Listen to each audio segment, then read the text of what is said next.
Do you hate overpaying for your health insurance? Do you feel that Obamacare is too expensive for you? Do you know that there's other options in the private health insurance space you need to explore? Now remember, if you missed last week's episode, check it out here. We talked about the benefits and those who should qualify and use Obamacare. Today's episode, we're going to talk about private insurance options for those who maybe aren't getting the full benefits out of the Obamacare platform. Before I dive in, make sure you like, share, and subscribe, and put any questions in the comments. I'm always happy to respond to you directly. Let's break down for you now the private health insurance space. First and foremost, you cannot have any pre-existing conditions.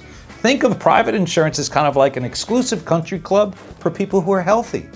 The insurance companies don't want you bringing your baggage of medical problems to their table. That's what Obamacare is for. Second, if you are making income at a relatively higher level that don't qualify for Obamacare subsidies, then private insurance is for you.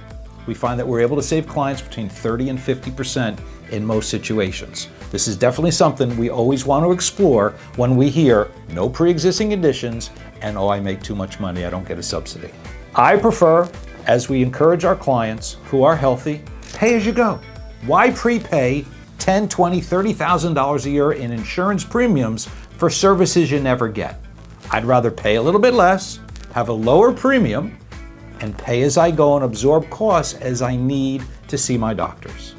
Now, when we touched on Obamacare, there's something called minimal essential coverage. One of the big knocks that you'll hear in the private insurance space is you don't get minimal essential coverage. Well, I don't know about you, but if I'm saving $25,000 a year on my health insurance, I think I can afford to pay for my blood work and annual exam.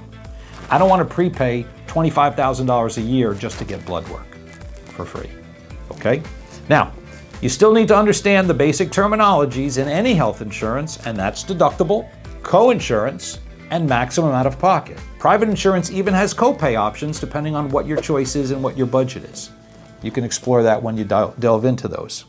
Keep in mind, no MECs, you're going to pay as you go, you're going to save a lot of money in advance, you're still going to have some deductibles to absorb. Now here's a big feature behind private health insurance. There's no open enrollment restrictions. You can have private health insurance as fast as tomorrow. Get your application in, get your quotes, get your prices, make a decision. Boom, you're covered tomorrow. You don't have to wait till November 1st for open enrollment, Obamacare, and then January 1st, you have your new insurance. This is great for people who are overpaying for COBRA when they've lost or have changed jobs and are not being offered insurance. I can't tell you how much people gag on their prices with COBRA.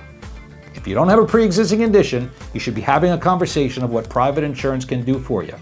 On next week's episode, we're going to get into group health insurance benefits. But before I go, again, please like, share, and subscribe. I hope I'm bringing you great value here. I'd love to hear your questions. Give me a call, 844-PLANMAN, or hit me up in the notes.